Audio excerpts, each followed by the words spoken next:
प्रभु जी का हम अभिवादन करेंगे, वेलकम करेंगे जोर से। हरे कृष्ण महामंत्र करके हरे कृष्णा कृष्णा कृष्णा हरे हरे, हरे राम राम राम हरे हरे।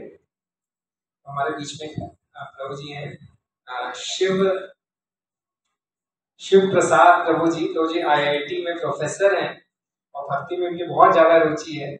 प्रभु जी का वेलकम करें, गले में माला डाल के।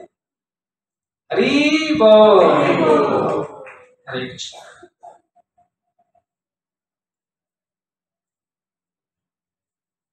तो लोग प्रार्थना से स्टार्ट करेंगे।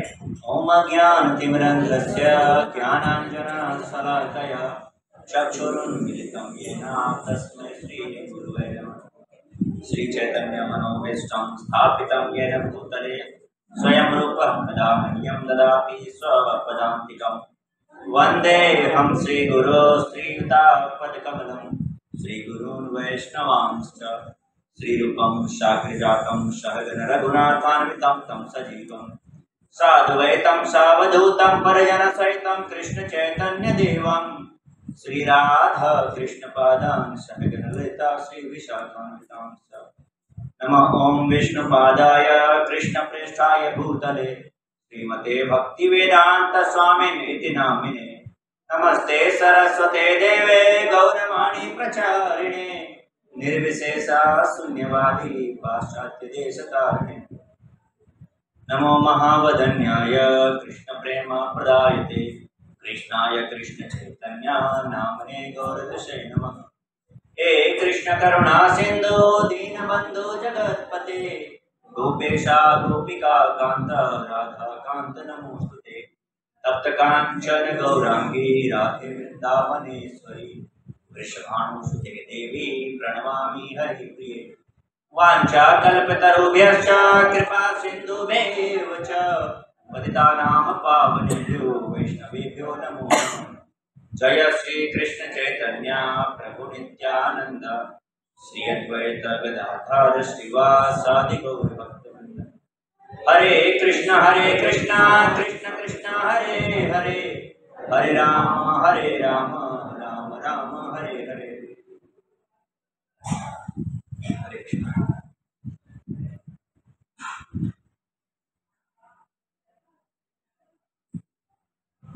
तो अभी तक जो हम लोग यूनिवर्सिटी में डिस्कशन कर रहे थे वो 7 सेशंस वो मेनली भगवत गीता पर आधारित थे। और आज जो हम लोग चर्चा कर रहे हैं ये श्रीमद् भागवतम के संदर्भ से लिया गया है। अब सबको पता होगा भगवत गीता एक उपनिषद है। व्यासदेव ने जो 108 उपनिषद लिखे हैं उसमें एक है गीतोपनिषद, और व्यासदेव ने जो 18 पुराण लिखे हैं उसमें एक पुराण है श्रीमद् भागवत महापुराण। तो उपनिषद और पुराण में अंतर यह होता है कि उपनिषद मतलब गीता जो है गीतोपनिषद, उपनिषद में केवल फॉर्मूला होता है। जो स्टूडेंट वो समझते हैं फॉर्मूला मतलब उसका डेरिवेशन वगैरह कैसे आया नहीं पता, फॉर्मूला मतलब उस पर वैल्यू रखिए आंसर आ जाएगा। तो उपनिषद का मतलब फॉर्मूला मतलब हमें अपना जीवन कैसे जीना है, इसके सूत्र इसके नियम बताए जाते हैं। और जो पुराण है, पुराण मतलब पौराणिक कथा, यहाँ से शब्द आता है पुराण मतलब बहुत पुराने जमाने में जो घटनाएं घटी हैं उनका चर्चा है पुराण। तो भागवत पुराण मतलब कि भगवत गीता को जिन लोगों ने अपने जीवन में उतारा उन लोगों का जीवन कैसे बीतता है, लोग कैसे अपने जीवन में भगवत गीता को प्रैक्टिस करके दूसरों के लिए उदाहरण प्रस्तुत कर रहे हैं, ऐसे महापुरुषों की कहानी है श्रीमद् भागवत पुराण में। तो 18 पुराण में जो सबसे महत्वपूर्ण पुराण व्यासदेव ने लिखे हैं, जो सबसे अंत में उन्होंने लिखा है वो है श्रीमद् भागवत महापुराण।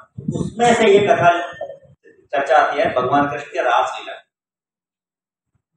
तो जब रासलीला के बारे में चर्चा सुनते हैं तो प्रभुपाद जी बोलते थे कि इसकी चर्चा सुनना और करना जनरली हम लोग इसके लिए क्वालिफाइड नहीं है, मतलब हम लोग योग्य नहीं है। तो आज हम लोग ये जानने का प्रयास करेंगे कि कैसे हम लोग अपनी सीमित योग्यता में और अपने सीमित बुद्धि से भगवान ने जो लीलाएं की है उसके पीछे का जो मकसद है, जो आध्यात्मिक कारण है, जो वास्तविक कारण है, उसको कैसे समझने का प्रयास कर सकते हैं।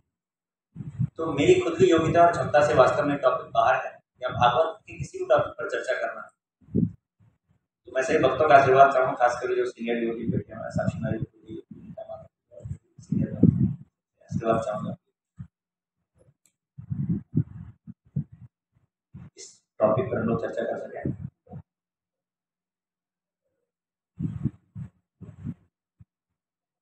देखिए, एक ब्रह्मचारी डिवोटी थे। ब्रह्मचारी आप लोग जानते हैं, ब्रह्मचारी उनको बोलते हैं जिन्होंने विवाह नहीं करने का प्रण लिया। विवाह नहीं करना तो एक एस्पेक्ट है, पर ब्रह्मचर्य थी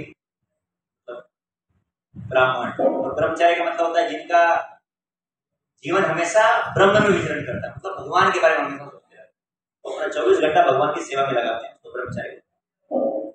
तो एक ब्रह्मचारी डिवोटी कहीं पर कथा कर रहे थे और कथा के जस्ट बाद वो उठे तो एक स्टूडेंट उनसे मिलने आया, बोले मुझे अपनी गर्लफ्रेंड है क्या? उनको बड़ा awkward लगा कि क्यों पूछ रहा है, तो बोले नहीं है हमारे पास तो ऐसा कोई है नहीं। तो बोले क्योंकि आपको होना तो चाहिए, आप भगवान कृष्ण के बारे में बता रहे हैं, उनकी इतनी सारी गर्लफ्रेंड थी, आपके नहीं, आप तो उनके फॉलोअर है ना, तो आपके पास एक तो कम से कम होना चाहिए। तो गुरु जी बोले कि वो बहुत सोच में पड़ गए, क्योंकि जो व्यक्ति पूछ रहा था उसके मन में ऐसा नहीं कि भगवान कृष्ण के प्रति कोई ईर्ष्या थी या वो हिंदू धर्म को गलत दिखाना चाह रहा था, ऐसा कुछ भी नहीं, वो नेचुरली उसके मन में प्रश्न आया। तो जब हम भक्ति में आगे बढ़ते हैं, खास करके सनातन धर्म में जब भगवान कृष्ण के बारे में सुनते हैं, भगवान रामचंद्र जी का जीवन चरित्र देखेंगे तो बहुत सिंपल है, साफ सुथरा है, मर्यादा पुरुषोत्तम, यानी कि उन्होंने एक व्यक्ति को अपना जीवन कैसे जीना चाहिए इसका वो बेस्ट एग्जाम्पल है, इसलिए मर्यादा पुरुषोत्तम। पर भगवान कृष्ण का एग्जाम्पल के बाद हम आदर्श नहीं मानते, एक भक्तों के जीवन में आता है कि यार वो एग्जाम्पल आदर्श नहीं है। क्या वास्तव में उनका एग्जाम्पल आदर्श नहीं है? क्या वास्तव में भगवान कृष्ण के मन में काम की भावना थी, या जो गोपी उनके भक्त थे उनके मन में काम की भावना थी? अब देखेंगे जो साधुओं का पर्सपेक्टिव होता है, देखेंगे जो साधु होते हैं, सच्चे साधु होते हैं, हमेशा डिपेंड करेंगे भगवान को, है ना। जैसे आप कोई भी पॉलिटिकल पार्टी ले लीजिए, तो वो कोई भी काम करेगा, एक एक्स काम, जो उस पार्टी के मानने वाले होते हैं वो क्या करते हैं, उस काम की अच्छाई गिना देते हैं, और जो उसको विरोध करने वाले थे उसमें 10 करने होते। तो क्या साधु भी ऐसा ही कर रहे हैं? चलो भगवान कृष्ण तो हमारे आराध्य है, तब उनके अंदर कुछ कमियां भी है, कुछ छुपाया जाए, जोर जोर से बोला जाए भाई नहीं वो सही नहीं है, या उसको कुछ किसी तरीके से डिफेंड किया जाए, बचाया जाए, क्या ऐसा है? या कई बार ऐसा भी होता है कि कई सारे लोग भक्ति में आते हैं, आध्यात्म में आते हैं, और वो भगवान कृष्ण के इस लीला पर चर्चा नहीं करना चाहते, क्योंकि उनको कॉन्फिडेंस नहीं, भगवान गलत थे सही थे। चलो यार, भगवान तो भगवान है, और उनको ये भी डर लगा कि भगवान की पूजा भी कैसे ना करें, भगवान को नकार दे, ये भी सही नहीं है। पर उनके जो लीलाएं हमारे समझ में नहीं आ रही है, हमारे मॉरलिटी फ्रेम से बाहर है, उसकी चर्चा नहीं करें, बाल गोपाल की पूजा करें। कुछ लोग ऐसे भी होते हैं जो इस पॉइंट पर आकर के एंटी हो जाते हैं कि भगवान ने तो अपने जीवन में सारे मजे किए, और भगवत गीता में हम लोगों के लिए रूल्स रेगुलेशन बना कर दिए, तो हिंदू धर्म के विरोध में भी चलेगा, सनातन धर्म के, हिंदू सब तो शास्त्रों में नहीं, सनातन धर्म के विरोध भी करते हैं। तो इसीलिए हम लोगों के लिए जानना जरूरी है भक्ति के शुरुआती स्टेज में कि भगवान का जो वो लीला है, रास लीला, वो वास्तव में अनैतिक है या नहीं। पहले तो हम खुद ही अगर भगवान से प्रेम करना चाहते हैं, उनकी भक्ति करना चाहते हैं, और उनके चरित्र में अगर थोड़ा बहुत भी दाग हमें लगेगा कि है, तो हम पूर्ण रूप से उनकी भक्ति नहीं कर पाएंगे, निस्वार्थ रूप से उनकी सेवा नहीं कर पाएंगे, उनके अंदर श्रद्धा उत्पन्न नहीं कर पाएंगे खुद के लिए, दूसरे कोई और हमारा विश्वास में डगमगा दे। इसलिए भी ये जानना जरूरी है। जैसे अंग्रेज लोग आए और उन्होंने हमारे शास्त्रों को जो संस्कृत में लिखे हुए थे उनको इंग्लिश लैंग्वेज में ट्रांसलेट किया, इंग्लिश लैंग्वेज को कंपलसरी बनाया, और लोगों को शास्त्र पढ़ने का, संस्कृत का थोड़ा सा ये कर दिया, साइडलाइन कर दिया संस्कृत को। लोग डायरेक्ट संस्कृत नहीं पढ़ पाते थे, शास्त्रों को भी जो अंग्रेजों ने ट्रांसलेट किया उसको पढ़ो, तो हमारे शास्त्रों में जहां कुछ भी थोड़ा बहुत मैनिपुलेट करने का ऐसा स्कोप था, जैसे कि शास्त्र में कहा जाता है कि भाई सहज जो होता है ये पवित्र होता है। आप देखेंगे यज्ञ वगैरह होता है या भगवान के लिए भोग बनाए जाते हैं, भगवान के लिए जो भगवान के लिए करते हैं ना अभिषेक करते हैं, उसमें शहद बहुत इंपॉर्टेंट इंग्रेडिएंट है। तो उन्होंने बोला कि देखो आप एक तरफ तो आप बोलते हो कि मुख से या शरीर के द्वार से कुछ भी बाहर निकला है तो मन गंदगी, तो शहद तो मधुमक्खी का उल्टी होता है, उसको तो अपवित्र मानना चाहिए और उसका पूजा भी यूज करते हैं। तो ऐसे ही उन्होंने जो भी कमियां थी, जैसे कि अब गाय का मूत्र है, गौ का अर्क है, गाय का गोबर है, एक तरफ से मूत्र और मल को अशुद्ध माना जाता है, लेकिन गाय का गोबर गाय के मूत्र तो आप पूजा में यूज करते हो। तो ऐसे जो भी तथ्य थे जिससे लोगों को घुमाया जा सकता है, बहकाया जा सकता है, उन्होंने इस चीज को कॉन्ट्रडिक्शन बना करके, इनको गलत तरीके से प्रस्तुत करके लोगों का विश्वास सुधर जाए उठाने। और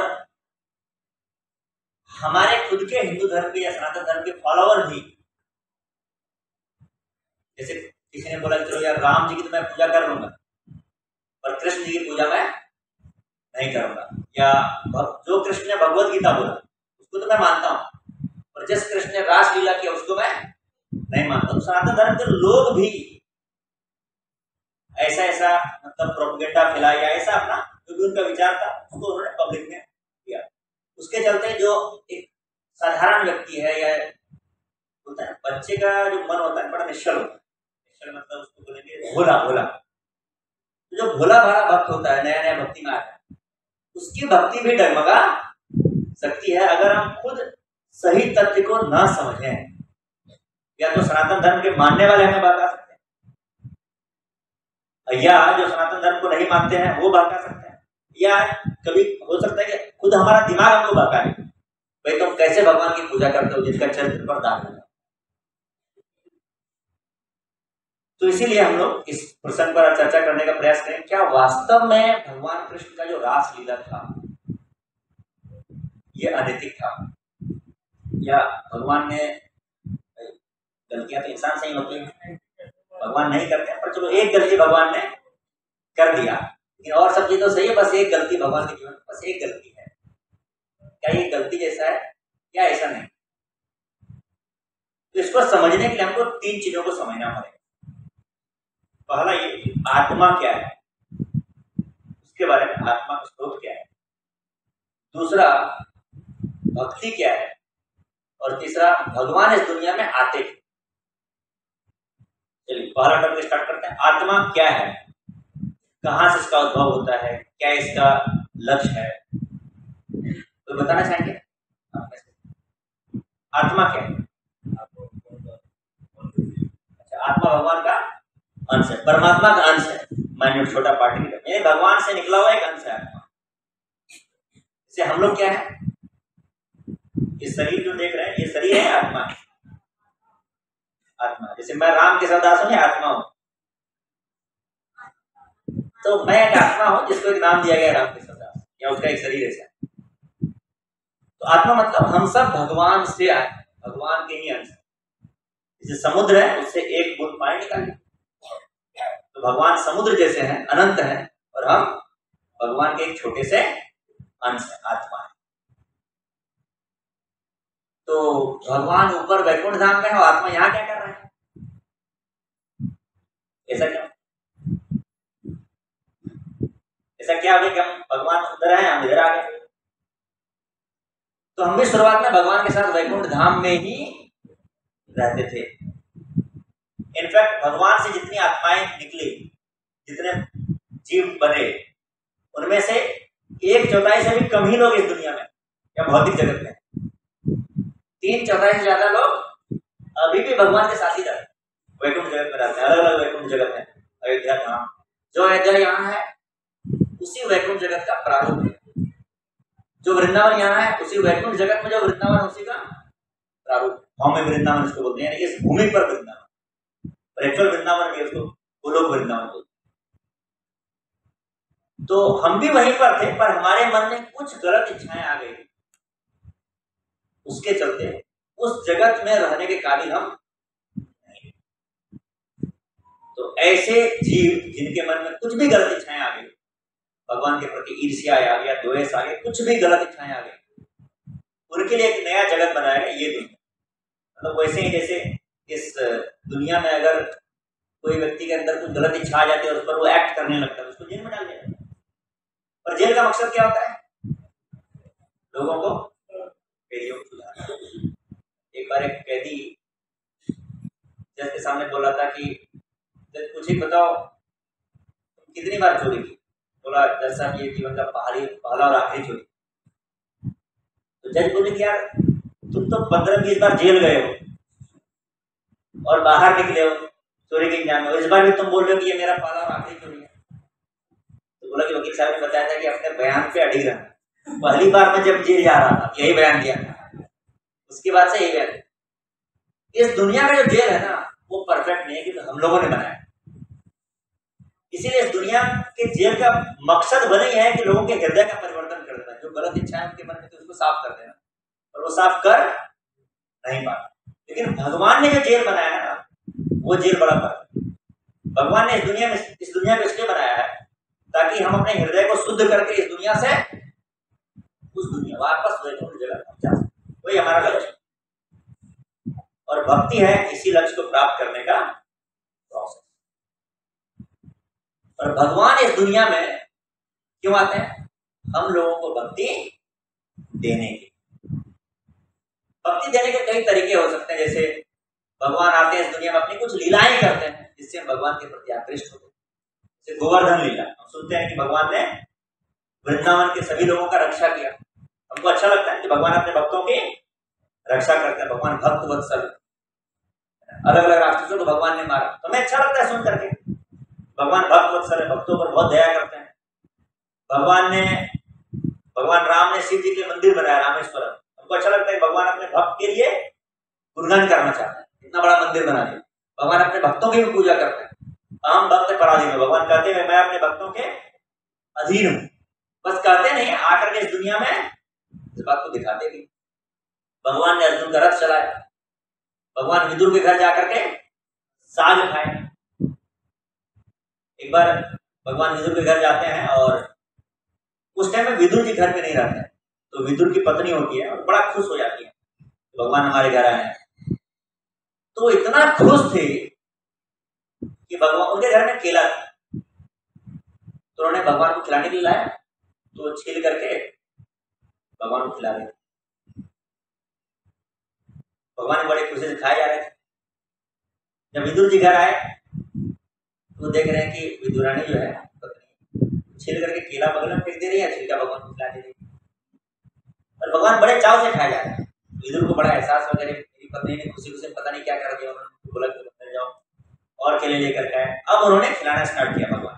अब भगवान एक्चुअल केला खाएंगे, तो ये भी पूछते हैं बाद में भगवान कैसा लगा। भगवान बताते हैं कि केला तो अच्छा ही लगा, पर छिलका इससे भी ज्यादा अच्छा लगा, क्योंकि हमारी पत्नी जो खिला रही थी वो बहुत, मतलब वो प्रेम में इतना ऊपर बढ़ चुकी थी कि उनको एहसास ही नहीं होता कि बाहरी जगत में क्या हो रहा है।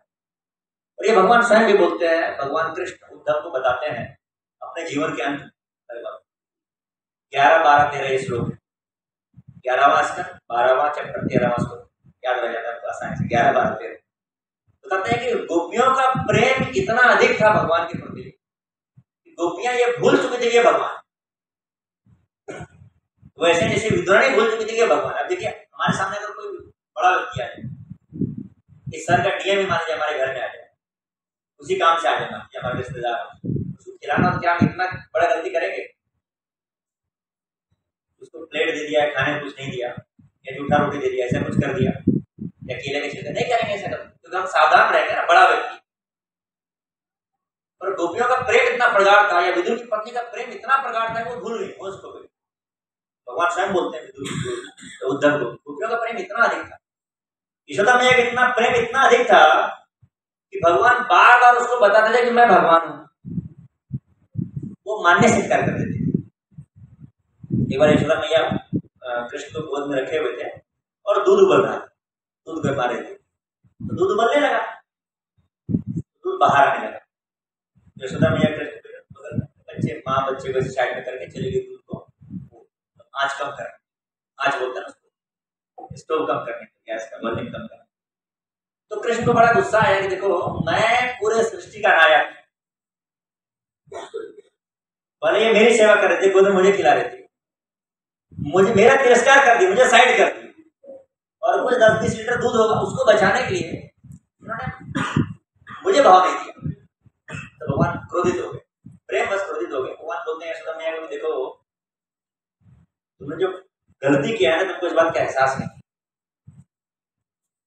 ये वृंदावन, ये मथुरा धाम, ये पृथ्वी और ये 14 भुवन है, ये सब मेरे स्वरूप के स्वरूप के स्वरूप से निकलते। मतलब मुझसे जो अवतार लेते हैं बलराम जी, उनसे अवतार लेते हैं महाविष्णु, उनके शरीर से निकलता है ये ब्रह्मांड, हम उनसे ही बड़े। ये बलराम जिसको देखती हो, ये मेरा पहला विस्तार है, ऐसे करके बता रहे थे। तो यशोदा मैया के सब पूछने लगे कि ये कौन है, ये कौन है, ऐसे करके भगवान अपना पूरा कहानी सुनाए। और तब यशोदा मैया बोलती है, अच्छा तुमको बेवकूफ बनाने का भी मिले, मतलब जितने भगवान है सृष्टि में सबको हमारे घर जन्म लेना था। तो यशोदा मैया को भगवान बार बार बताते हैं, वो पर वो भूल जाती है कि भगवान वो स्वीकार ही नहीं कर पाती, क्योंकि उनका प्रेम इतना ज्यादा है। हमको बार बार भक्त बताते हैं यही भगवान है, यही भगवान है, भूल जाते क्योंकि हमारा प्रेम इतना कम है। वो चीज अति है ना, अति है, इतना कम है हमारा, कम भूल जाए।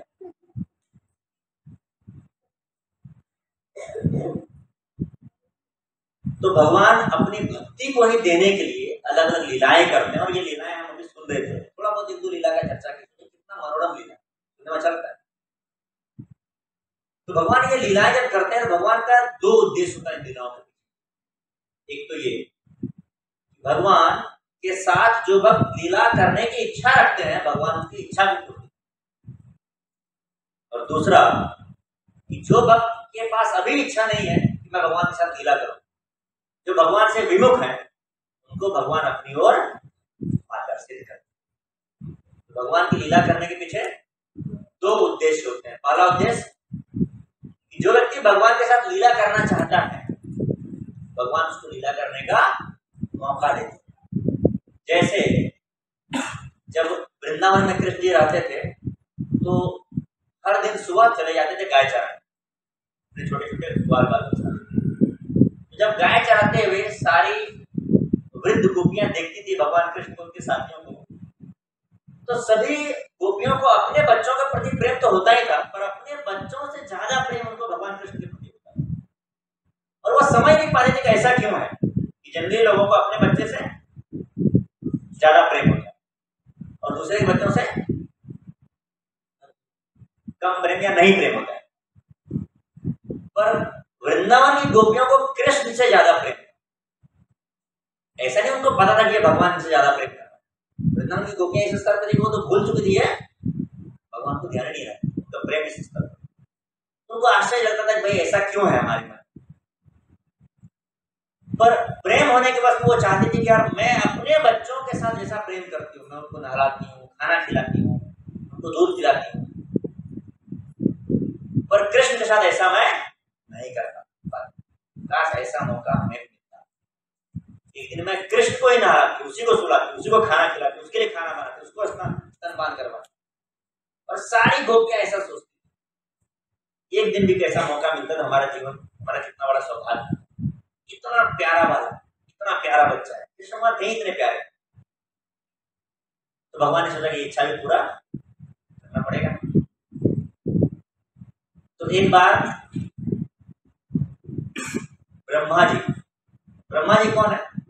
भगवान जब भौतिक जगत बनाते हैं तो हमारा एक ब्रह्मांड है, ऐसे एक ब्रह्मांड नहीं, ऐसे अनगिनत ब्रह्मांड। रूपा जी बताते थे एक झोले में आप तीसी होता है तोड़ी, सरसों का दाना डाल, अब उसको गिनना चाहे तो गिन सकते हैं क्या? उतने ब्रह्मांड है इस जगत। और इतने ब्रह्मांड में, लेकिन इतना ब्रह्मांड मिल करके भी, भौतिक जगत का ब्रह्मांड में बता रहा हूं, इतना ब्रह्मांड मिल करके भी आध्यात्मिक जगत का 1/4 से कम ही है। आध्यात्मिक जगत इससे 3-4 गुना ज्यादा है। तो हर एक ब्रह्मांड में एक व्यक्ति को देखते हैं कि इस ब्रह्मांड का कार्यभार ये व्यक्ति संभालेगा, उसको बोलते हैं। तो अब भगवान उस ब्रह्मांड में, जैसे आध्यात्मिक जगत से जीव इस दुनिया में आया, भगवान ने ब्रह्मा को सौंप दिया कि भाई इन लोगों का ख्याल रखना। अब भगवान स्वयं भी इस जगत में आता है उन जीवों को वापस आध्यात्मिक जगत के लिए आकर्षित करने के। तो भगवान जब स्वयं इस जगत में आते हैं तो इस बात की जानकारी ब्रह्मा को दे देते हैं। प्राइम मिनिस्टर है ब्रह्मांड के, तो जानकारी देते हैं कि मैं जा रहा हूँ, ध्यान रखना। तो ब्रह्मा जी व्यवस्था भी करते हैं, भगवान की सेवा भी करते हैं। भगवान जब इस धराधाम पर उतरते हैं तो उनकी सेवा के लिए जो भी ये चाहिए ब्रह्मा जी उसका व्यवस्था करते हैं। देवी देवताओं को भेजते हैं जब भगवान के साथ जन्म लोग के साथ खेलना हो गया। तो ब्रह्मा जी एक बार देख रहे थे वृंदावन को, जहां पर उनके जो उनके देवता है, उनके जो भगवान है कृष्ण जन्म लिए थे। देख रहे हैं कि एक गोप है, एक बालक है, वो छाछ पी रहा है और ऐसा उसका मुंह भरा हुआ छाछ है, और भगवान ने ऐसे करके उसके मुंह से छाछ निकला, उसको भगवान ने पीने लगा। तो बड़ा आश्चर्य लगा कि भाई भगवान ऐसा कैसे कर सकते हैं, किसी दूसरे के मुंह से जूठा कर इनको पीना हो। भाई ये सृष्टि के नायक है, इनसे अनंत गाय निकलती, उस गाय के दूध से छाछ बन सकता है, दूध छाछ पी सकते हैं, और ये ऐसा जूठा क्यों खा। उनको लगा कि कुछ तो गड़बड़ है, वो ना हो कोई दूसरा मायावी व्यक्ति आ गया। पर उनको डाउट था, ऐसा नहीं कंफर्म हो गया ये गड़बड़ है, वो चेक करना चाहते थे। वो आए और सोचे कि अगर ये भगवान है तो इनके साथ अगर कुछ हम गड़बड़ करेंगे तो इस बात को पकड़ लेंगे। तो क्या किए, धीरे धीरे भगवान के जितने दोस्त थे, सखा थे, गाय थे, उनको मोहित कर अपने पावर से किस तरीके से। तो वो लोग एक दिशा में आकर्षित हुए और उनको फिर ब्रह्मा ने योग निद्रा में सुला दिया और उनको एक खेल के नीचे और फिर गाय को खोजने के लिए ग्वाल बाल में एक एक करके सबको उन्होंने छुपा दिया, किडनैप कर लिया। और ब्रह्मा जी किडनैप करके गए और फिर वापस आए। अब जब ब्रह्मा जी जब तक वापस आए तब तक 1 साल गुजर चुका है, क्योंकि ब्रह्मा जी का एक क्षण इस धराधाम पर लगभग 1 साल हो गया। जब ब्रह्मा जी वापस आए उन लोगों को छुपा करके कहीं पर, वापस जब आए तो देखे कि सब कुछ तो वैसा ही है जैसा हमने देखा था पहले। फिर वापस गए वो, फिर वापस आए, वहां गए, वहां देखे सारी गायें, बछड़ा, ग्वाल बाल सब उधर सो रहे हैं। वापस आए देखे यहाँ पर सब कुछ चल। ब्रह्मा जी को बड़ा आश्चर्य हुआ। तब ब्रह्मा जी को लगा कि भाई हमने कुछ गड़बड़ कर दिया। तब भगवान को सब पता था।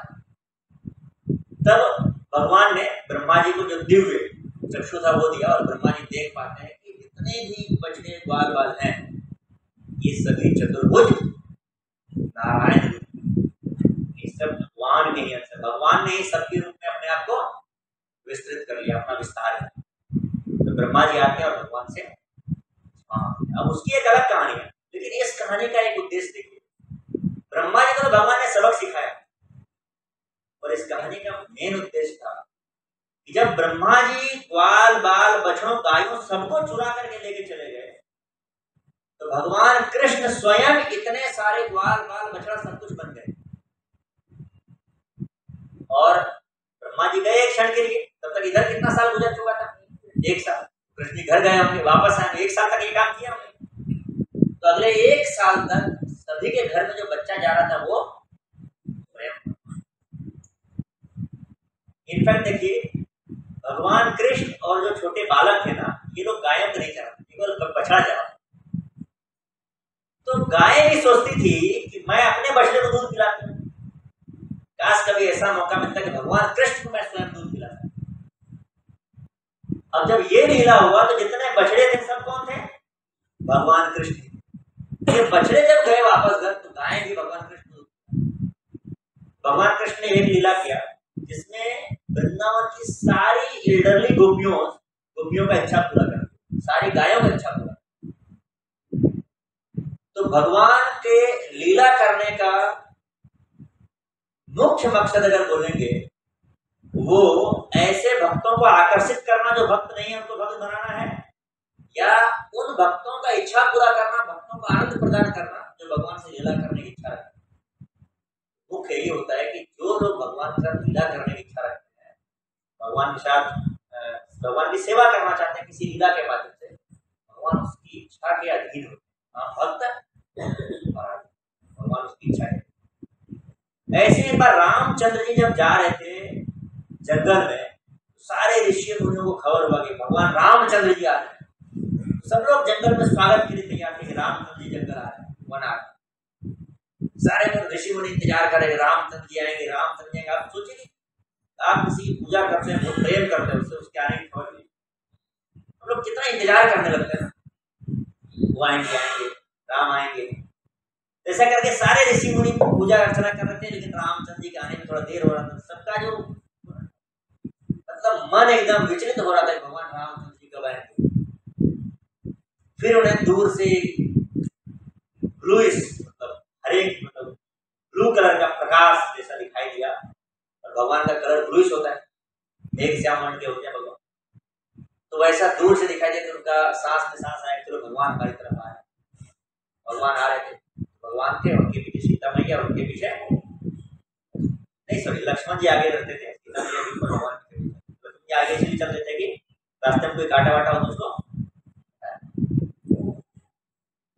तो ये सारे ऋषि मुनि भगवान को गले लगाना, तो जब किसी व्यक्ति से आप इतने इंतजार के बाद मिलते हैं, ये सारे ऋषि मुनि चाहते थे कि सीता मैया और भगवान को देख करके लगा कि सीता मैया भगवान का जिस तरीके सेवा करती है, सीता मैया भगवान के जिस तरीके से हमेशा साथ रहती है, भगवान जंगल गए, सीता मैया जंगल चली गई,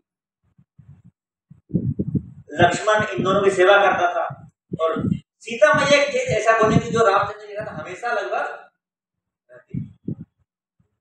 तो ये ऋषि मुनि के मन में आया कि सीता मैया जैसे को जैसे भगवान का सानिध्य प्राप्त होता है, क्या मुझे भी वैसा सानिध्य भगवान के लिए प्राप्त हो सकता है।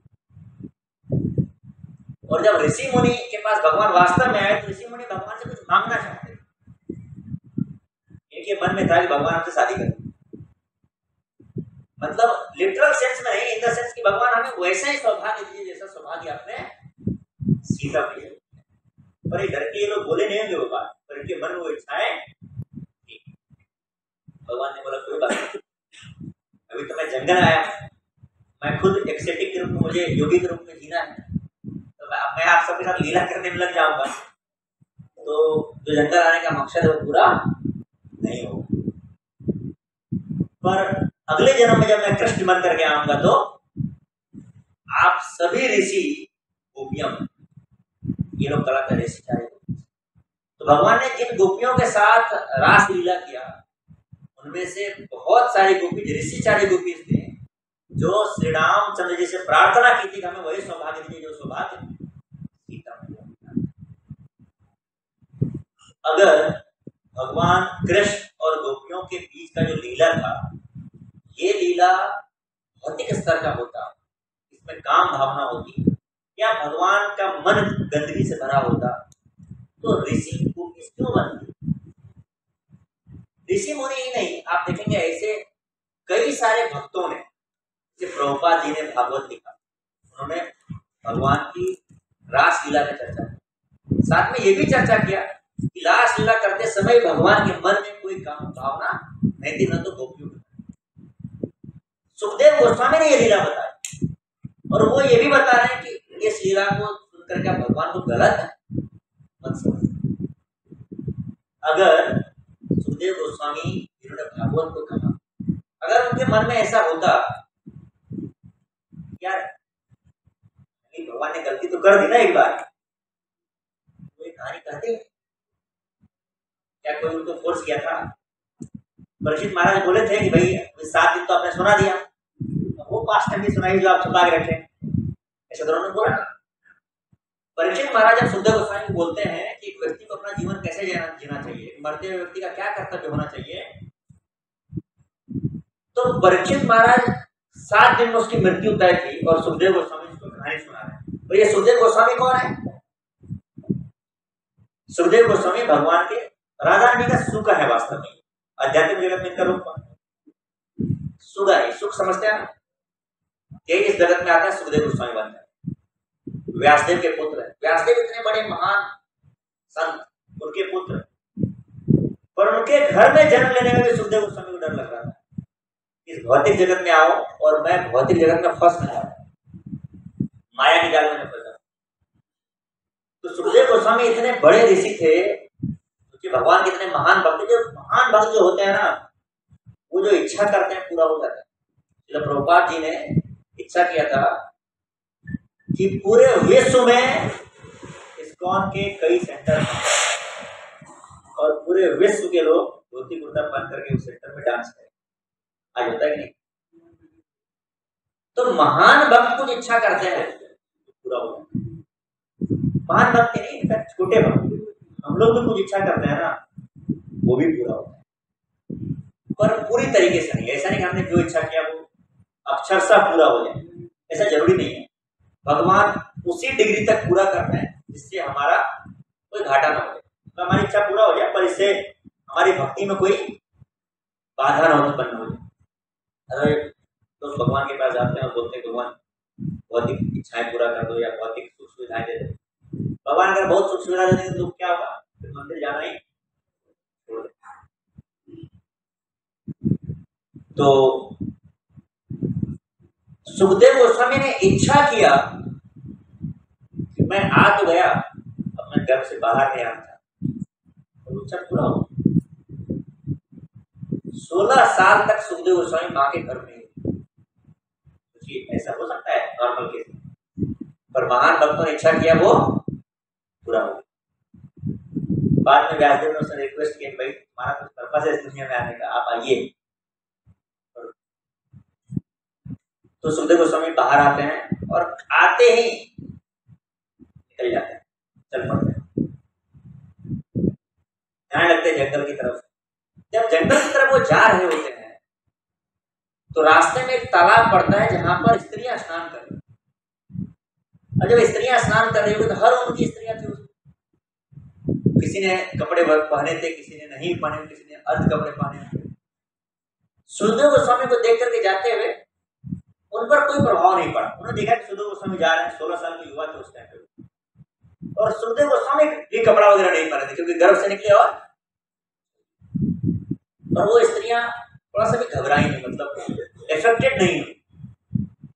कहा जाता है कि स्त्रियों के पास सिक्स्थ सेंस होता है, वो पहचान जाती है कि किस व्यक्ति के मन में मेरे प्रति काम भावना है, और फिर उसको खोजते खोजते व्यासदेव आए, और व्यासदेव उस समय तक लगभग पूरे हो चुके। एक बुजुर्ग व्यक्ति जब आ रहा है, उधर से गुजर रहा है, ये सारी स्त्रियां अपना कपड़े पूरे ढकने लगी, सब सतर्क हो गई। व्यासदेव आगे बढ़े, कुछ तो नॉर्मल उनको लगा ये क्या। तो व्यासदेव सोचा कि चलो पूछते हैं, वो तो संत पुरुष थे, संत पुरुष अब बोले कि भाई पूछने क्या जरूरत है, आप जा रहे हो, कोई स्त्री स्नान कर रही है, वो अपना कपड़ा ढक देता, आपको पूछने क्या जरूरत है। पर संत अगर कोई काम कर दे उसके पीछे कोई बड़ा कारण नहीं, तो इसलिए वापस गए उनसे पूछने के लिए ताकि हम लोग सीख सकें। तो व्यासदेव जी पूछते हैं उनसे कि बताओ मेरा 16 साल का लड़का भी गया, वो भी नग्न अवस्था, उसको देख करके तुम लोग के मन में कोई घबराहट नहीं आई, और मैं तो वृद्ध हूं, उसके बारे में तुम लोग जानते भी नहीं वो कैसा व्यक्ति है, वो तो नया नया है, बच्चा है। मेरे बारे में तो हम लोग ने सुना भी होगा, व्यासदेव है, इतने महान संत है, फिर भी तुम लोग घबराने लगे, तुम लोग को असहज महसूस होने का क्यों? तो बोली कि आपके पुत्र हैं, उनके मन में लेस मात्र भी गलत एकदम शुद्ध है, पर आप तो गृहस्थ रह चुके हैं ना, अभी आप बुजुर्ग हैं, आप गृहस्थ रह चुके हैं, आप स्त्री पुरुष का भेद जानते हैं, इसीलिए आपको देख करके हम लोगों को असहज। वो सुखदेव गोस्वामी जिनके मन में लेस मात्र भी गलत इच्छा नहीं थी, वो मिलते हैं परीक्षित महाराज से। परीक्षित महाराज 7 दिन में जिनको इस दुनिया को छोड़ करके जाना है, तो अपना जीवन परफेक्ट करना, क्या वो लोग चर्चा करेंगे? और जो रासलीला का चर्चा होगा ये दशम स्कंद में होगा, यानी कि समझिए 12 स्कंद है कुल, 7 दिन का चर्चा होगा, तो सोचिए दशम स्कंद का 12 किस दिन आया होगा? छठे 7वें दिन आया होगा, छठे दिन मान लीजिए। तो छठा दिन यानी कि आप समझिए पहला दिन कथा स्टार्ट हुआ, चलो पहला दिन कथा कुछ टाइम पास कर लेते हैं, कुछ कहानी कहानी सुनाते हैं, लोगों को मजा आएगा, ऐसा भी हो सकता है चलो।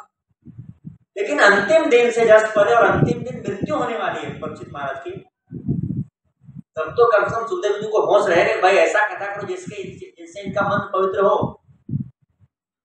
अगर कृष्ण का जो लीला था रासलीला वो भी नॉर्मल गर्लफ्रेंड बॉयफ्रेंड जैसा होता, तो वो चर्चा वो छठे 7वें दिन क्यों करता?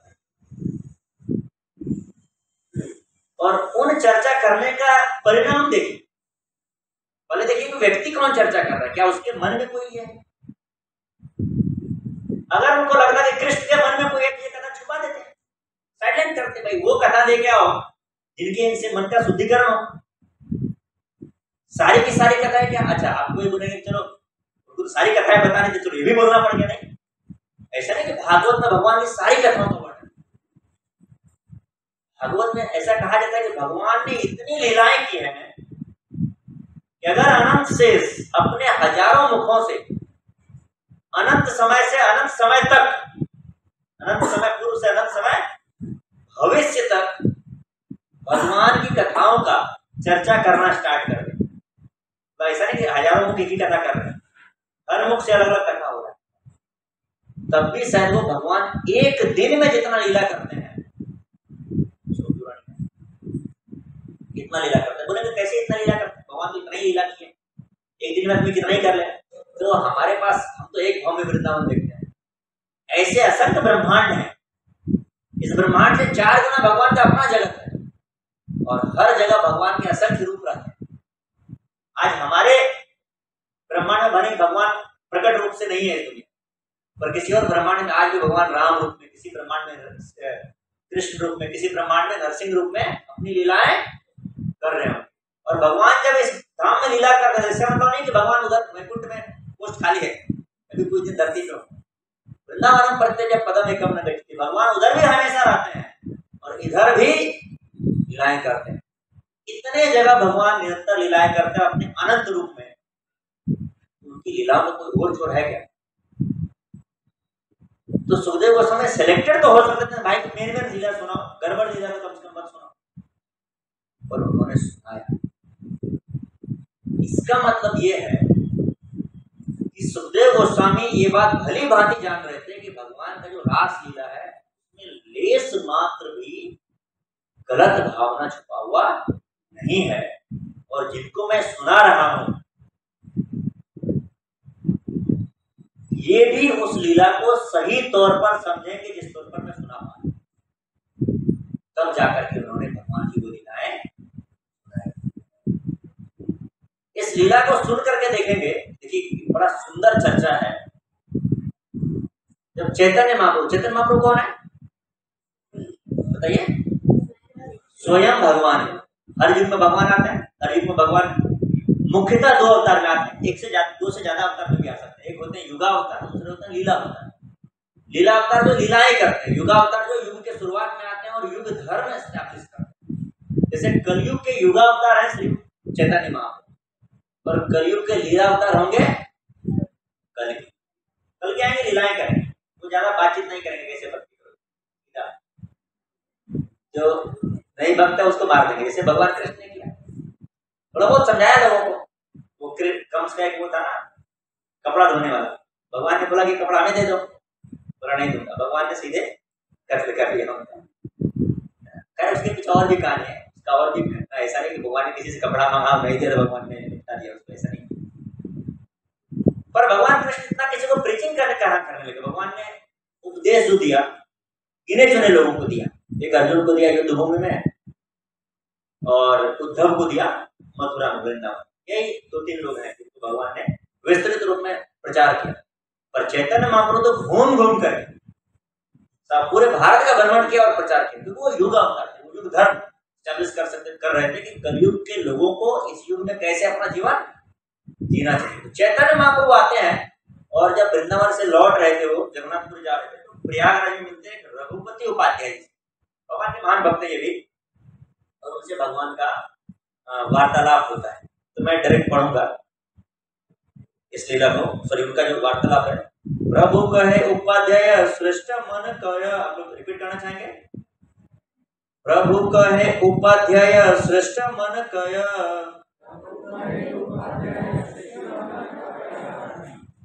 श्यामम एवं परम रूपम कहे उपाध्याय। तो प्रभु कहे, चैतन्य महाप्रभु बोलते हैं कि भगवान का कौन सा रूप सबसे श्रेष्ठ है। प्रभु कहे उपाध्याय श्रेष्ठ मन कहे, कौन सा भगवान का रूप सबसे श्रेष्ठ है। श्यामम एवं परम रूपम कहे उपाध्याय। उपाध्याय जी क्या बोलते हैं, भगवान का जो श्याम सुंदर रूप है वो सबसे श्रेष्ठ है।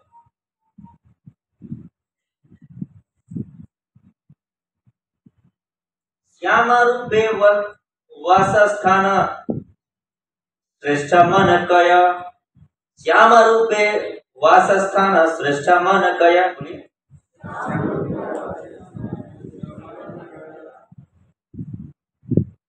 पूरी मधुपुरी वर कहे उपाध्याय।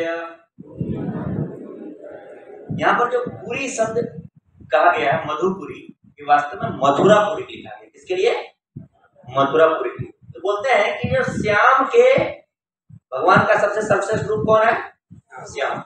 अब श्याम रूपेरा वासस्थान, श्याम के रहने के तो बहुत सारे स्थान हैं। जगन्नाथपुरी में जगन्नाथ के रूप में रहते हैं, वृंदावन में रहते हैं। मथुरा मतलब वृंदावन है, मथुरा में, मथुरा मंडल में वृंदावन आता है। मथुरा में भी रहते हैं, अयोध्या में भी रहते हैं, बद्रीनाथ में भी रहते हैं। तो बोलते हैं भगवान का जो वास स्थान है इसमें श्रेष्ठ कौन है, श्रेष्ठ मन करे। पूरी मधुपुरी, मधुपुरी यहाँ पर कहा गया किसको, मथुरापुरी को। तो उपाध्याय जी क्या बोलते हैं, मथुरापुरी उसमें सबसे श्रेष्ठ है। बालक पौगंडा किशोर श्रेष्ठ मन कय, बालक पौगंडा किशोर श्रेष्ठ मन कय। बोलिए,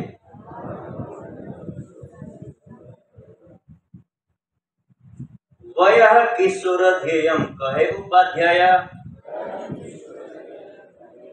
चैतन्य महाप्रभु ने बताओ भगवान का जो व्रज लीला है उसमें बाल है, मतलब छोटे बच्चे, पौगंड थोड़ा बड़े, किशोर। भगवान का बाल, पौगंड और किशोर में सबसे श्रेष्ठ लीला किस उम्र का है, क्या बोलते हैं, वयः किशोर ध्येयम कहे उपाध्याय। सबसे श्रेष्ठ कौन है, किशोर लीला भगवान का सबसे श्रेष्ठ है। रसगन मध्य तुम्हें श्रेष्ठ मन कय, रसगन मध्य तुम्हें श्रेष्ठ मन कय। भगवान की जो अलग अलग लीलाएं हैं उसका अलग अलग रस है। रस किसको बोलते हैं, स्वाद। जैसे वात्सल्य रस, माँ और बच्चे का जो प्रेम है उसमें एक रस है ना, उसको क्या बोलते हैं, वात्सल्य रस। वैसे ही एक मित्र का एक मित्र के साथ एक प्रेम है, उसमें कौन सा रस है, साख्य रस। एक सेवक का अपने स्वामी से प्रेम है, उसमें कौन सा रस है, दास्य रस है। तो अलग अलग रस है भगवान की लीलाओं में। वैसे ही जो पति पत्नी का संबंध होता है उसमें कौन सा रस होता है, माधुर्य रस। तो बोलते हैं भगवान की जो लीलाएं हैं उनमें जो रस, उनमें से कौन सा लीला और कौन सा रस सर्वश्रेष्ठ है। आद्य एव परो रस कहे उपाध्याय, आद्य एव परो रस कहे उपाध्याय। मतलब आपने जो तीन रस की चर्चा किया है उसमें से जो माधुर्य रस है ये सबसे श्रेष्ठ है। प्रभु कहे बल तत्व, प्रभु कहे भाला तत्व सिखाए मोरे, एता बलि श्लोक पदे गद गद स्वरे। चैतन्य महाप्रभु बोलते हैं कि तुमने जो बात बताया है ना ये भालक है। भालक है मतलब तुमने मुझे अच्छा बात बताया। मतलब चैतन्य महाप्रभु स्वयं भगवान कृष्ण जब चर्चा करते हैं, जब वो बताते हैं, उत्तर देते हैं, चैतन्य महाप्रभु बोलते हैं तुमने जो बात बताया वो सही है। और तब ये जो आचार्य है ना रघुपति उपाध्याय, ये कोट करते हैं पद्यावली को, जिसे रूप गोस्वामी ने लिखा है। ये वो बोलते हैं ये सब बात जो मैं बता रहा हूँ मैं अपने मन से नहीं बता रहा हूँ, ऐसा नहीं कि आप अभी यहाँ पर हैं और आप पूछ रहे, आपको खुश करने के लिए मैं बता रहा हूँ। ये सब पद्यावली में हमारे शास्त्रों में चर्चा है। श्याम एव परम रूपम पुरी मध्य पुरी वर वयम किशोर वय किशोर किशोर गंभेयम आद्य एव परो रस। तो ये श्लोक का चर्चा करते हैं कि इस श्लोक से जो पद्यावली का बयास 82 श्लोक है उससे मैं आपको बता रहा हूँ कि श्याम सुंदर और मथुरापुरी, भगवान का किशोर अवस्था और भगवान का माधुर्य रस वाला जो लीला है ये सबसे श्रेष्ठ है। इसको सुनने से क्या होगा? देखिए भागवत में एक श्लोक है 10, 33, 39, विक्रीडम व्रजवधु भेदम च विष्णु। तो रिपीट करना चाहेंगे? मैं ही बता देता हूं। विक्रीडम व्रजवधु पुरीदम च विष्णु श्रद्धा वाणितो शृणु आच्य वर्ण्येदय भक्तिम परम भगवती प्रतिलभ्य कामम हृद रोगम अश्व अपाहिन्योति अजीरेण धीर। जो व्यक्ति भगवान के माधुर्य रस वाली लीला को, भगवान के रास लीला को फेथफुली मतलब विश्वास के साथ सुनता है, उसे भगवान का शुद्ध भक्ति प्रदान होता है और उसके हृदय रोग को यहाँ पर बोला गया है लस्ट, काम जो है हृदय रोग का रहा था, उसका हृदय रोग नष्ट हो जाता। तो अगर भगवान की इस लीला में ही काम की भावना छुपी होती तो क्या इससे हृदय रोग नष्ट होगा? एक बच्चा क्रिकेट देखता था, उसकी मम्मी उसको हमेशा डांटती थी कि तुम पढ़ाई के टाइम, एग्जाम के टाइम में भी क्रिकेट देखते हो। उसने बहुत सोचा कि क्या उपाय करूं डांट से बचने का।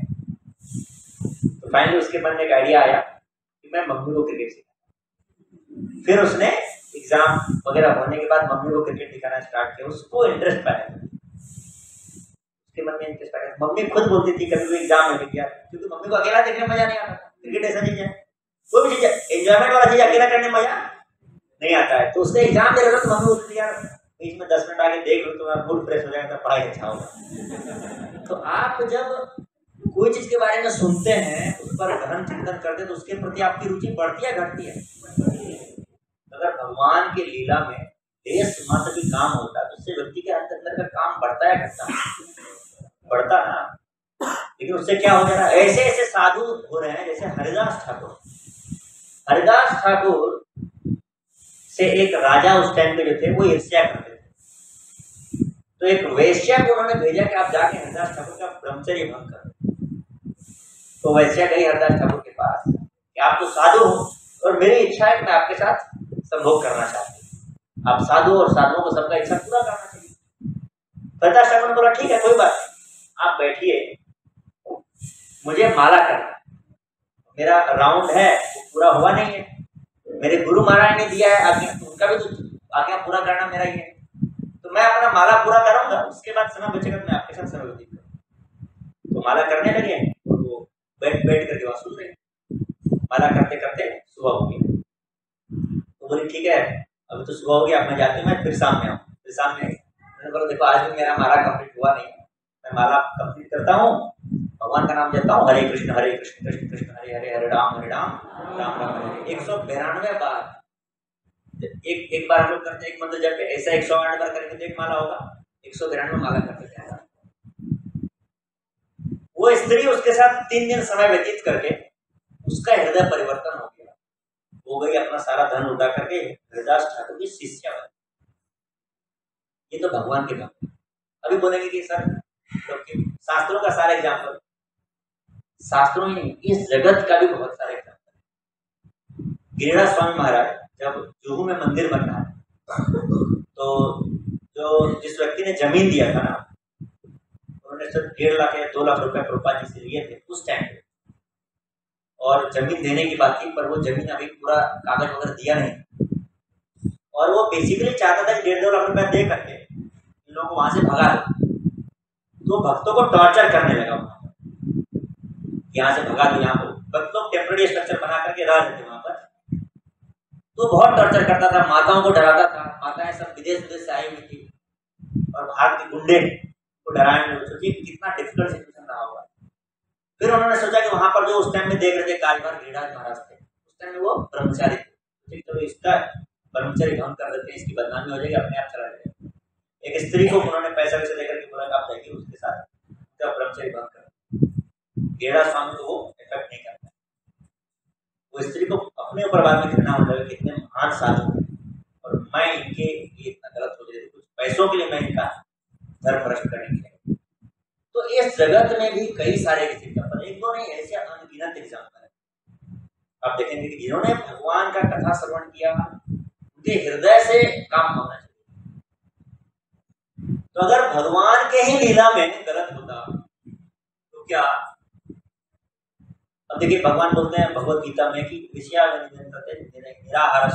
रसो वर्जन रसो परम दृष्ट्वा निवर्तते, बहुत सुंदर श्लोक है। विषया निवर्तन्ते निराहारस्य देहिनां रसो वर्जम रसोप्यस्य परम दृष्ट्वा निवर्तते, भगवत गीता का श्लोक, बहुत इंपॉर्टेंट श्लोक है। भगवान बोलते हैं कि जनरली हम सब के अंदर कुछ गलत इच्छाएं होती और सामाजिक रूल के चलते, सामाजिक मतलब कि लोग क्या कहेंगे इसके चलते, या कभी पुलिस के डर से, लोगों के डर से हम वो गलत इच्छाओं का अंजाम नहीं देते, लेकिन मन में वो इच्छा बना रहता। कई बार कोई गलत इच्छा होती है, हम उसको प्रकट भी कर देते हैं और फिर पिटाई हो जाती है, फाइन लग जाता है, कुछ होता है ना, ऐसा बदनामी हो जाती है, फिर कसम खाते हैं आज से ये काम नहीं करें, लेकिन मन में वो काम करने की इच्छा खत्म नहीं। एक बार एक चोर था, सॉरी ड्रग पैडलर, तो वो भाग रहा था पुलिस से छुप कर। ये अपने देश की कहानी नहीं है, अपने देश में तो ड्रग का अभी रिसेंटली हो गया, पर विदेशों में ड्रग वगैरह का बहुत चलता था। जो आज इंडिया में हो रहा है ये 20 साल 30 साल पहले यूएसए वगैरह में चलता था, 40 साल 50 साल पहले। तो भाग रहा था और पुलिस उसका पीछा कर रही थी, और उस टाइम पे भी इस्कॉन के भक्त हुआ करते थे। तो इस्कॉन के कुछ भक्त तो ऐसे कीर्तन करते हुए जा रहे थे और लोग भी उनके साथ कीर्तन कर रहे थे, भयानक हजारों की भीड़ थी, और ये व्यक्ति उसी भीड़ में घुस गया और कीर्तन करने लगा। फिर किसी भक्त से तिलक रास्ते में, भक्त जब चलते हैं तो छोटा ये बैग है ना, उसमें तिलक डब्बा भी होगा, मुझे ऐसा उम्मीद है ना, तो मुझे सब लोग ऐसा डब्बा लेके चलते हैं, तिलक कभी लगाना, तो उन्होंने किसी से तिलक मांगा, तिलक लगा लिया। ऐसे करके वो मतलब 10-15 मिनट के अंदर वो भक्त जैसा ही बन गया, पूरा एकदम जोर जोर से कीर्तन करने लगा, हरे कृष्ण कृष्ण कृष्ण हरे हरे, हरे राम राम राम हरे हरे। पुलिस आई, पुलिस कर तुझे कब हजारों की भीड़ में कहाँ खोजेंगे, चलो बाद में देखेंगे। अब वो समझ गए भाई बचने का तरीका है। फिर वो ना मतलब जो पब्लिक थी उसकी भीड़ छाड़ करके भक्तों तक पहुंच गया और भक्तों के साथ मंदिर चला गया वो, क्योंकि पुलिस का डर था कि अलग होंगे भीड़ से तो पकड़े जाएंगे, तो मंदिर चला गया।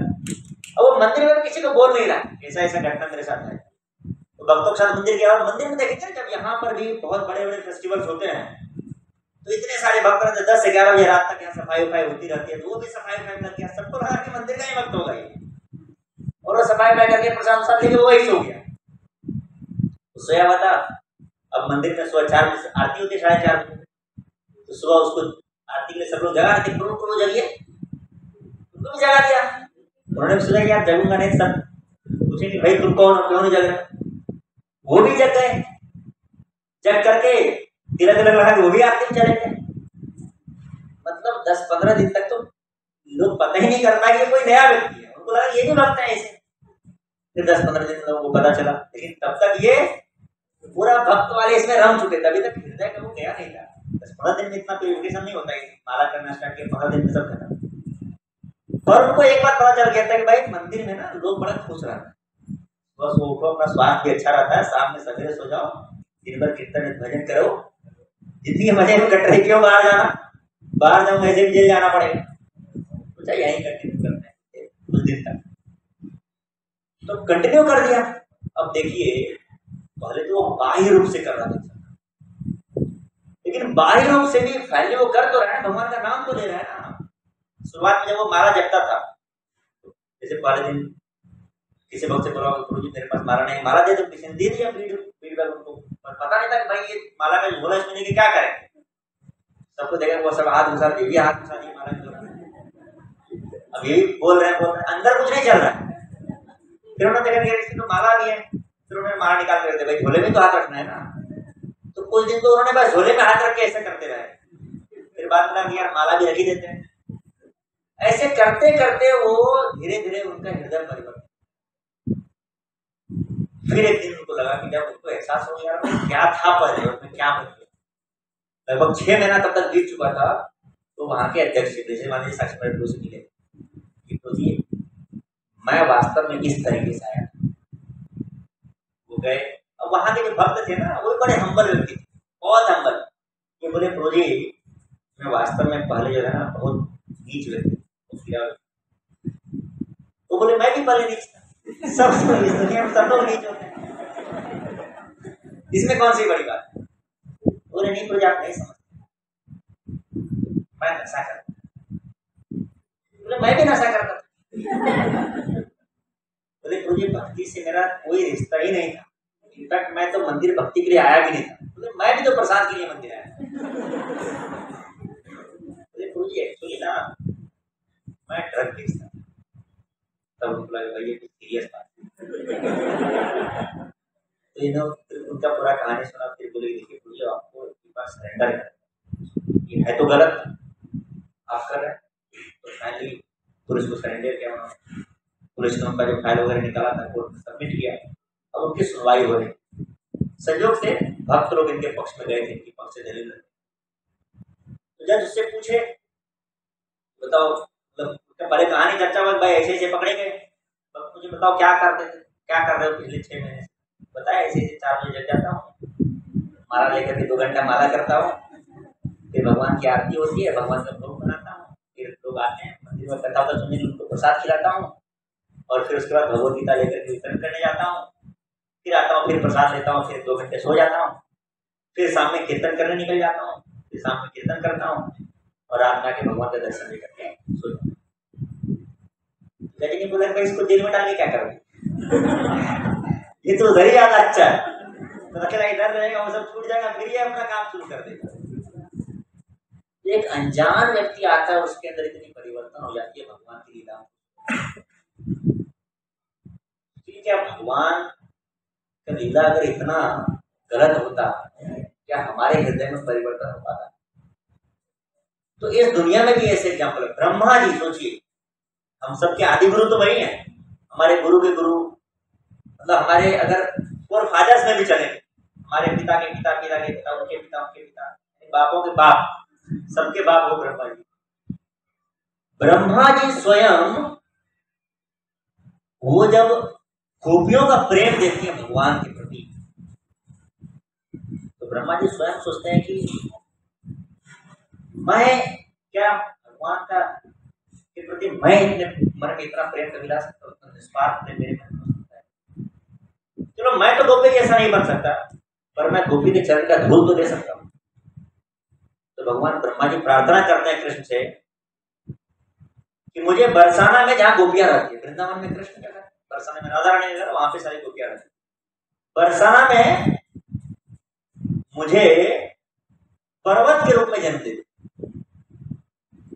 तो बरसाना में जो 4 पर्वत है ना, वो ब्रह्मा जी के 4 सर है, ताकि गोपियां मेरे ऊपर अपना चरण रखें।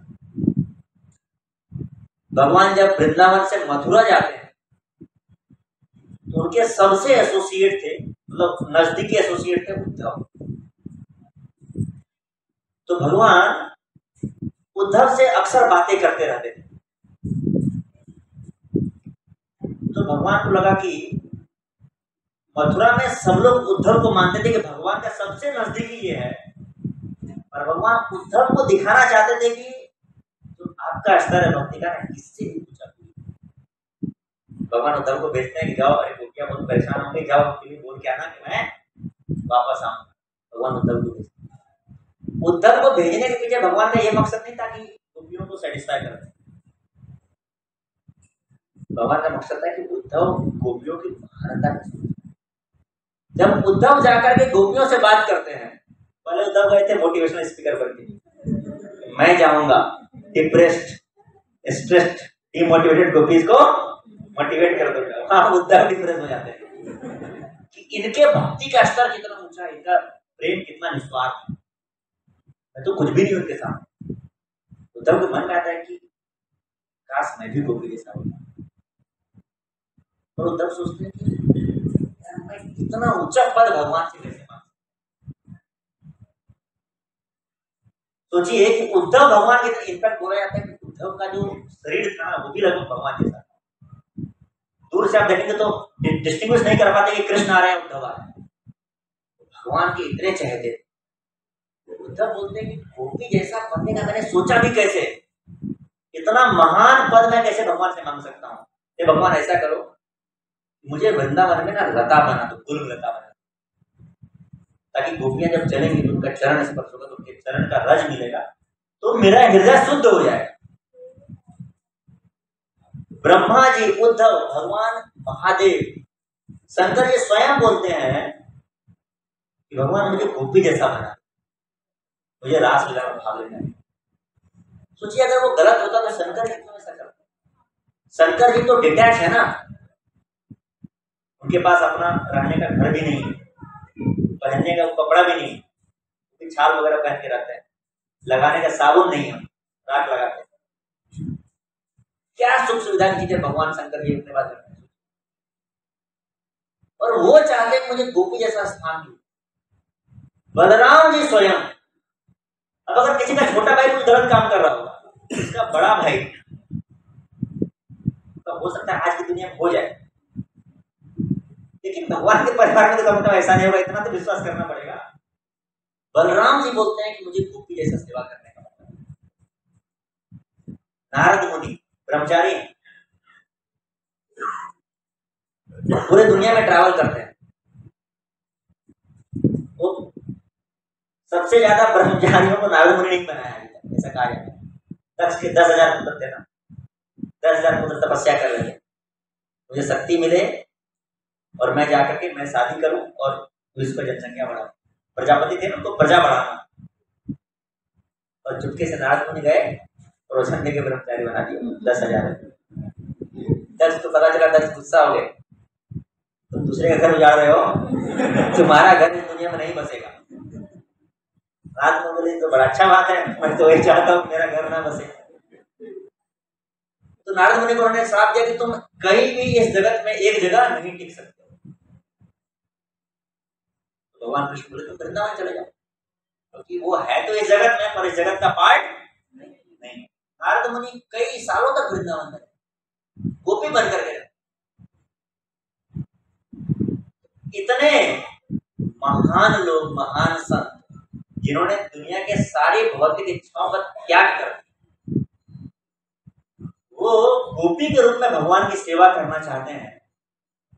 इससे एक बात तो क्लियर है कि अभी हमारे मन में रासलीला को जिस तरीके से समझने का है कि रासलीला में गोपियों का भगवान के साथ क्या संबंध चल रहा होगा, वो गलत भावना तो वैसा रासलीला एक्चुअली में नहीं। देखिए जो काम भावना है ना, ये इस जगत का है। जो आध्यात्मिक जगत है वहां पर प्रेम भावना केवल होता है, वहां काम भावना होता ही नहीं। प्रेम और काम में क्या अंतर है? प्रेम होता है कि व्यक्ति अपना स्वार्थ नहीं देखता है, दूसरे को खुश करना चाहता है, दूसरे को प्रसन्न करना चाहता है, उसकी सेवा करना है। और काम मतलब व्यक्ति अपनी प्रसन्नता चाहता है, दूसरे के सुख से, दूसरे के आनंद से उसको कोई मतलब नहीं है। हाँ ठीक है, दूसरे को आनंद मिल जाए तो ठीक है, पर प्राइम इंपॉर्टेंट क्या है? मेरा खुद का। उस जगत में काम नाम का कोई सोच ही नहीं है किसी के मन में। ऐसी जैसे देखिए, कभी अगर हमने रसगुल्ला खाया ही नहीं है, रसगुल्ला दुनिया में एग्जिस्ट ही नहीं करता है, क्या रसगुल्ला का स्वाद आपको पता चलेगा? उस जगत में काम भावना किसी के मन में है ही नहीं। आध्यात्मिक जगत, इस जगत में जब व्यक्ति आता है तब उसके मन में काम भावना आती है, या ऐसा बोल सकते हैं कि उस जगत में जिसके मन में काम भावना आ जाती है वो उस जगत में रहने के लिए डिस्क्वालीफाई हो जाता है, वो इंस्टेंटली इस जगत में।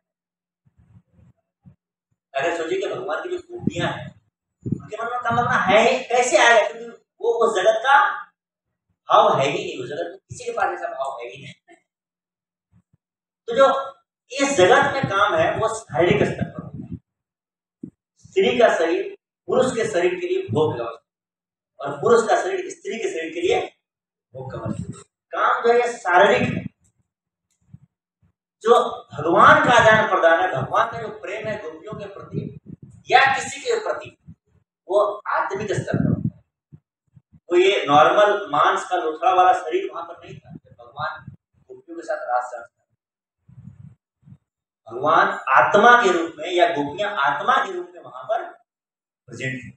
फिजिकल वर्ल्ड से उसका कोई लेना देना ही नहीं था।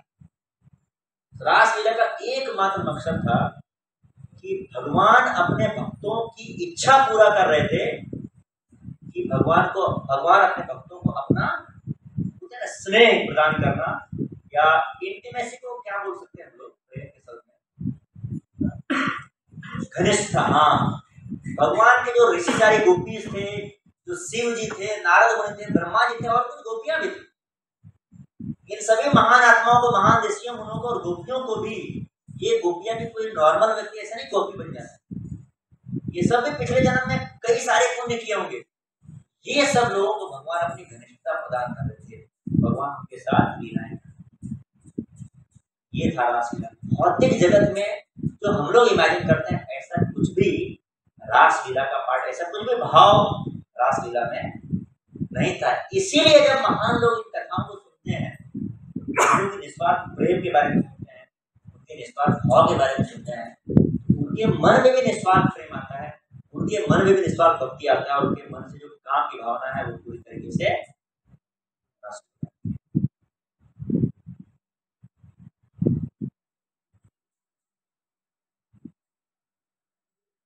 एक एग्जांपल मैं देना भूल गया। भगवान कृष्ण जो वृंदावन लीलाएं हैं, इसको हमारे गोस्वामियों ने, चैतन्य महाप्रभु जो फॉलोवर्स थे, 6 मेन फॉलोवर्स गोस्वामी होते हैं, श्री रूप सनातन भट्ट रघुनाथ श्री जीव गोपाल भट्ट और दास, 6 गोस्वामी। इसमें सबसे सीनियर वरिष्ठ थे सनातन गोस्वामी, उम्र से भी, आध्यात्मिक स्तर से भी, और बोलेंगे सबके हेड थे, एक तरीके से प्रेसिडेंट बोल सकते हैं वो, रूप गोस्वामी, मैनेजर या लीडर बोल सकते हैं। तो रूप गोस्वामी, सनातन गोस्वामी, इन लोगों ने भी भगवान की वृंदावन लीलाओं को बहुत विस्तृत रूप में लिखा है। भागवतम में जितना नहीं उससे ज्यादा लिखा है।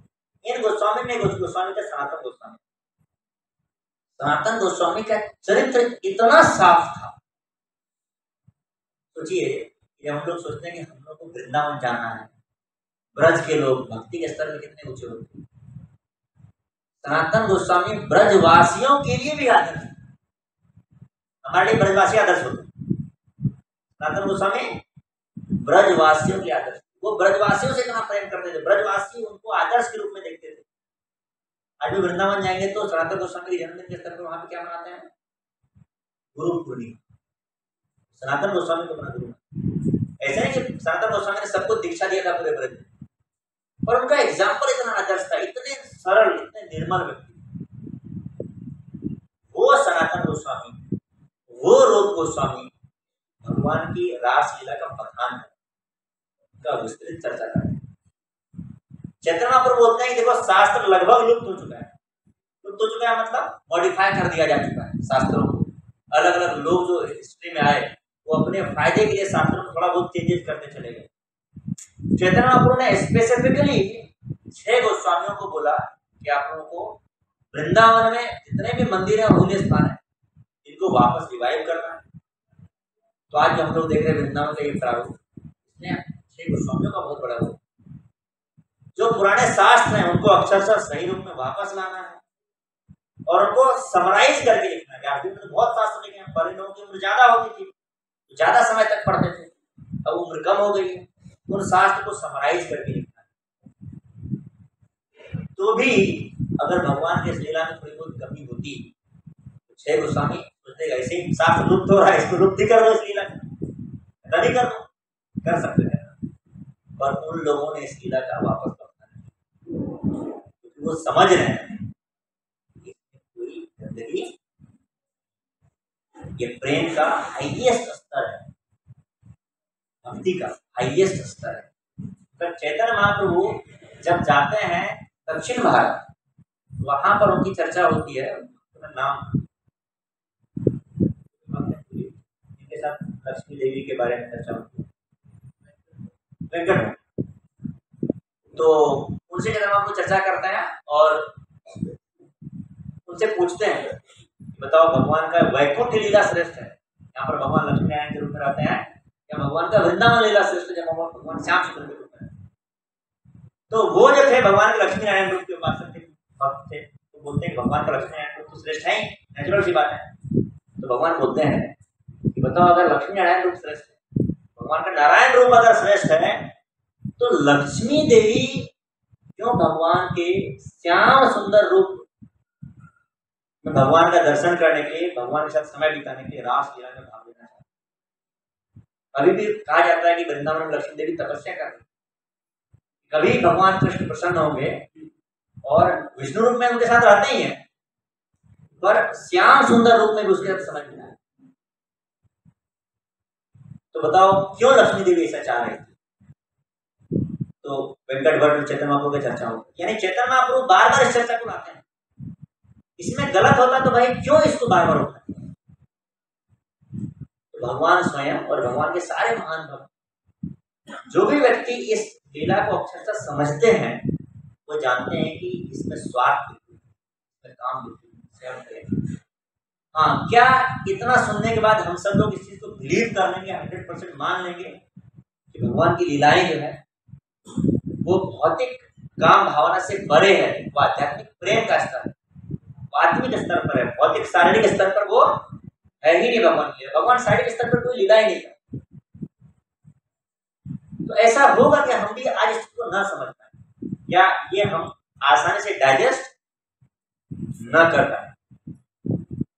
जैसे एक बार एक भक्त ऐसे कीर्तन चल रहा था और एक भक्त बहुत विशेष रूप से जोर जोर से कीर्तन कर रहा था। तो गौरांग मुझे पूछते हैं कि आप बहुत खुश होकर के इतना जोर जोर से कीर्तन कर रहे हैं, ऐसा क्या विशेष अनुभूति आपको हो रहा है? तो बताया प्रभु जी की 16 साल पहले, आपको याद है? गौरांग बोले नहीं, मुझे आपको नहीं है।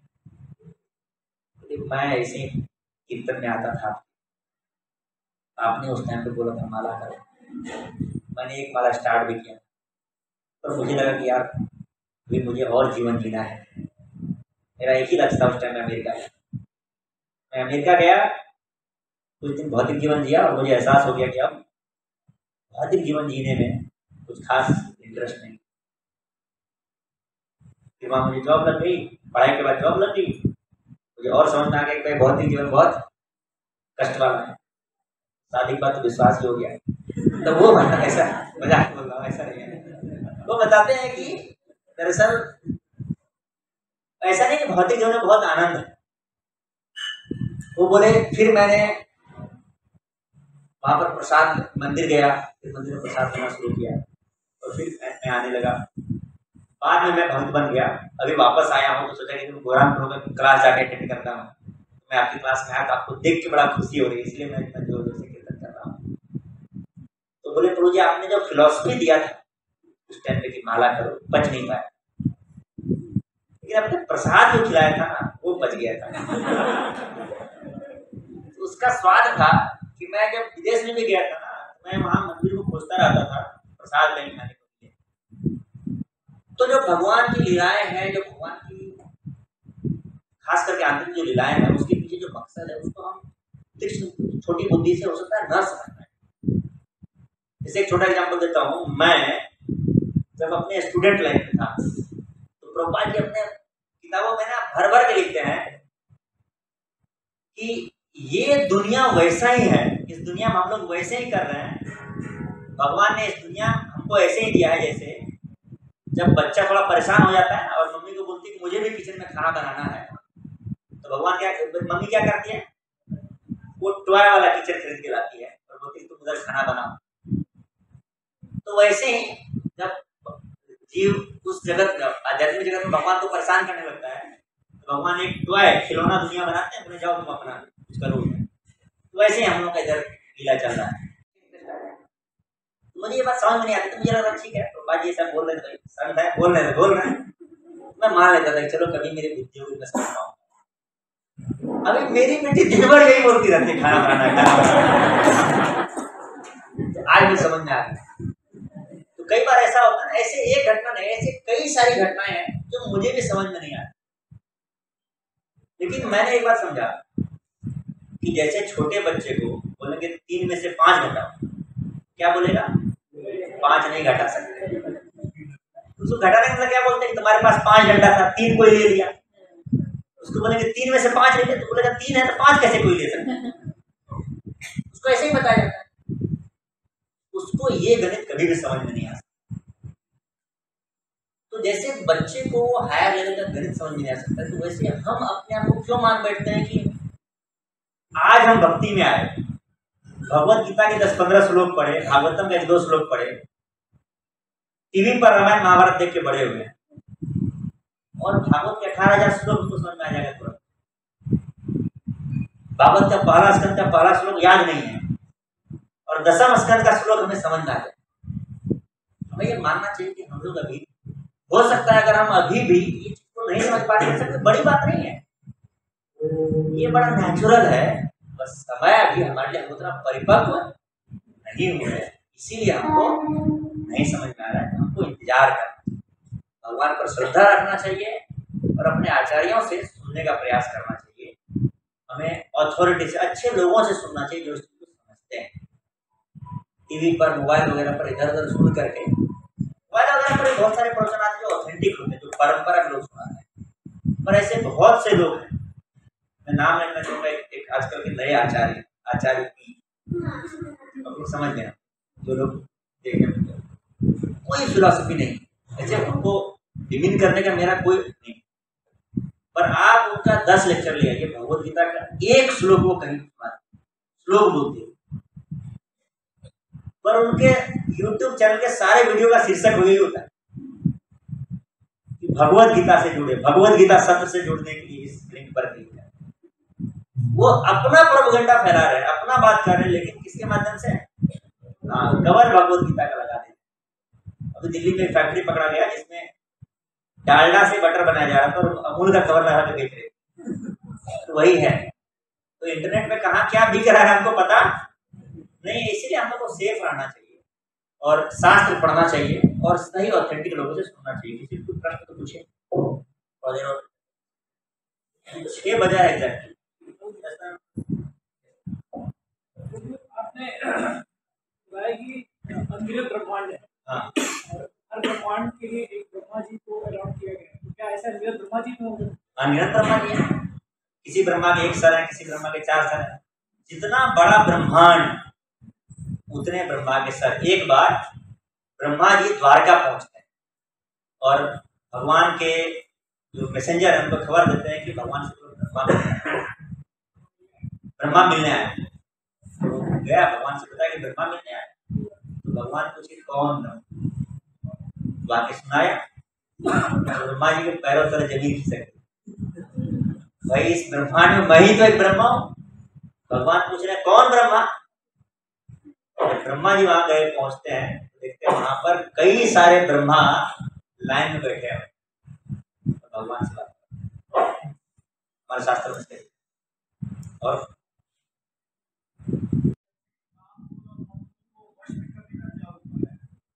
अच्छा, और देखिए और भी प्रश्न।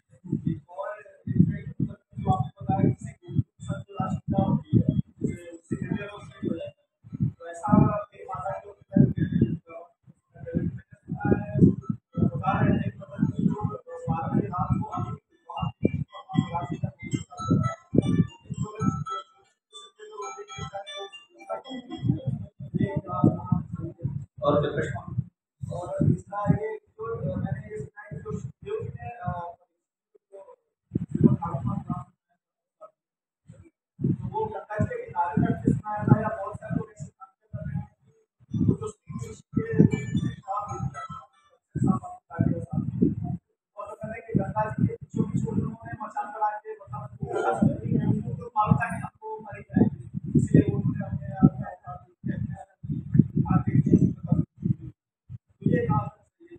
हमने तो शास्त्रों में पढ़ा है कि गंगा के तट पे हो रहा था, बीचों बीच नहीं हो रहा था, शास्त्रों में यही चर्चा है।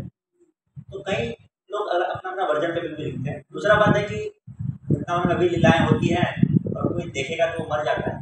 प्रेमान जना सुनित भक्ति विलोचनेन श्रद्धा सदैव हृदय सुविलोकी। ब्रह्मा जी स्वयं बोलते हैं कि प्रेमान जना सुनित भक्ति विलोचनेन।